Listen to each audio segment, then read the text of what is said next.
I've been in a season where I feel very much disconnected and very unaware of where my life is taking me and the direction that it's going. I'm one person who's a big planner. I have big goals, I have little goals, I have long term, short term, I have goals for the next minute. I've been lately finding myself so confused as to what is going on with my life.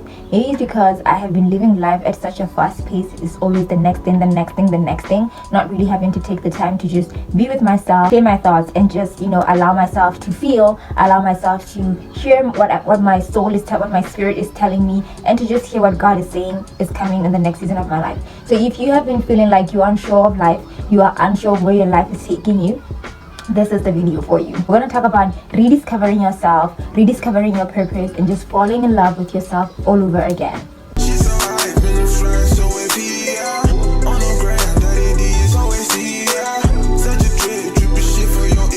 I have my red wine and we're going to have this conversation. We're going to have this conversation just like, two best friends in a cafe or something. We're gonna go on like a little wine date, you and I. We're just gonna talk about how life has been treating us and if there's anything that we need to change in our lives. First thing that I've noticed is that I have been showing up a lot online but not physically with myself.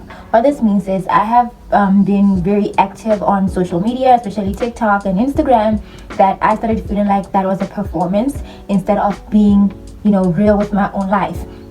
So obviously, as a content creator, what I want to do is I want to grow my space, I want to grow my brand, I want to grow my audience. But sometimes that can take an emotional toll and you sometimes lose touch with yourself. You lose touch with the things that you really want to do, and then in hopes of connecting with people, you disconnect from yourself. I've taken a step back to try to really understand myself. In terms of social media, what is it that I want to do? What aligns with my brand? What is the identity that I want to assume? And it has to be aligned with who I am as a person in real life, because I cannot fake certain parts of my life just for online presence, and then in real life my life is actually crumbling. The thing is the emotional toll of always doing but not being. So it's like the next video, the next trend, keeping up with this, doing this, and connecting and commenting and engaging and all of these things, instead of actually just being myself. Instead of actually just being, Mel, who loves life and who's full of life and full of love and laughter and just joy and everything. I think particularly that has started showing up a lot because work has been super demanding.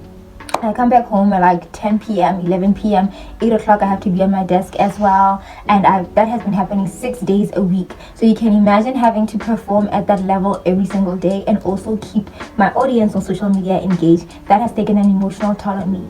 So yeah, lately I've just been like, I have to prioritize what matters to me, and what matters is ABC. So if you're also somebody who finds yourself having to pull weight on both fronts, take time. Pause, reflect, figure out what works for you, figure out what you really want, and then take it from there. Because sometimes it's so easy to get lost in the rat race. You always have to wake up at this, do this, the routine of everything. It's almost like you're living the same day over and over again, and that's something that I really abhor. I really hate. I enjoy life to be so spontaneous, so positive, so full, and so light. But lately that has become so heavy that I have now been like, I just need to find myself again. I need to connect with Mel again, otherwise I will lose myself, and that's something that I don't want to lose. The first thing I did was let go of the pressure to perform and instead showed up with my authentic self.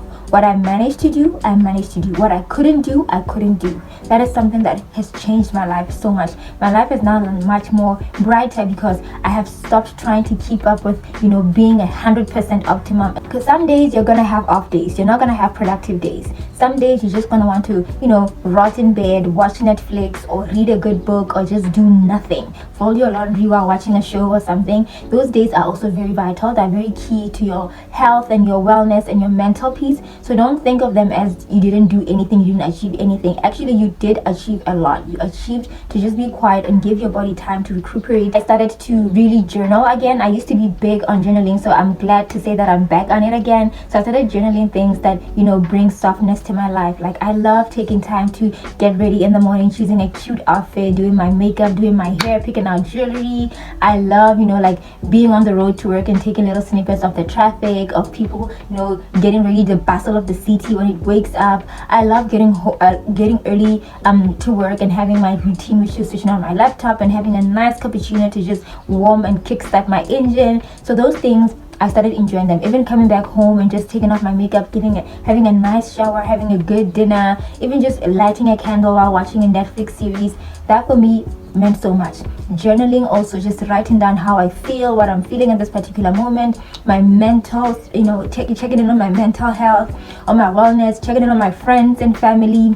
That is also very important. So that's something that you can also do. And then the other thing that I did, I started romanticizing my life. I started living life slowly, romanticizing it. Everything that was mundane, it started becoming so romantic to me. Assisting a client, I had nice conversations with them, checking in on how they are, feeding off of that energy, those things like that. I enjoyed being more at work because I looked around and I realized that actually my coworkers are the nicest people ever. So to know them even better, I'm blessed to work in an environment where my colleagues are so supportive, and I'm also supportive of who they are, even if it's just not colleagues, friends and family and people around you. Take time to really be involved in other people's lives so that they can be involved in your life as well. Sometimes we complain about how people don't show up for us in life, when the truth of the matter is we don't show up for them. So take stock of yourself. Are you showing up on people's lives and to the people who are important to you the same way that you want them to? Do you check in? Do you reciprocate the energy that is given to you? Also, take note of the people who you give so much of yourself to who don't reciprocate that. I also had to cut off a lot of people in our relationships that were not feeding me, that I realized that actually it's more of me giving, and people not actually giving back into me. So it's a lot about, rediscovering what you are, who you are, and what you like and what you enjoy. That is very important in a world where, we are all just slapped with one label. We have to be this, we have to be this. It's important to find your identity. What is Mel like? How does Mel want to show up every morning or every day? What does Mel enjoy doing? Who is Mel? Find out first before you assume an identity that's given to you by people around you or by society, or labels that you find yourself inheriting. Because it's like, first of all, it's very important to know thyself before you can give thyself to other people. I think Shakespeare said that. If not, it's the wine talking. The conversation also is like, what has this season taught me about purpose? I have realized that at the core of myself, I'm a lover of people. I enjoy relationships so much. Relationships meaning friendships, meaning family, even just business relationships. I enjoy that. So I feel like my purpose in life has always been centered or aligned to people. So especially even when you look at the work that I do, which is client service, I also do marketing and branding, also content creation. It's all about people. I always want to leave people a little bit better, a little bit positive, and I always want to give positivity to other people's lives. For me, it's my purpose. I feel like whatever it is that my life is going to turn out into, it's going to be very much people-centric, and I hope that I'm going to be the person who people watch and say, you know what, that girl has taught me something about myself that has left me a positive impact in my life. That's exactly what I want. The other thing is, I've noticed that my values have begun shifting. I've chosen impact over performance, chosen meaning over momentum. So what that means is that if I put out something, or the value of my work always has to have impact, instead of it just being a thing that I'm putting out just for the sake of putting out. I value the impact that it brings over the performance of it at all. It's one thing for me to show up at work and just be there, compared to showing up at work and actually living the day having made a significant impact on somebody's life. So I've kind of like figured out how I've decided that how I want my future to look like. I'm somebody who it's so easy for me to cut back on things that I feel like are not working for me before even trying them. For example, I recently started my journey on LinkedIn, and for the longest time I used to be like, I don't think I'm a LinkedIn person because I can never, formulate, big text on corporate and what I learn about work and all of that. But then I realized that actually it's all about brand positioning and brand alignment, and actually my TikTok, Instagram, YouTube, and just who I am can feed into LinkedIn. I don't have to wear a certain armor of pretense to fit into a certain brand because I want people to click on my profile. I can just show up as my authentic self, and that has worked. I posted my first post last week Thursday, and so far it has like 20 likes and like it reached 300 and something people. I was like, whoa, okay. I have been sleeping on LinkedIn. I've actually been sleeping on myself and my potential, which is something that I also realized that that's not what I want in my future.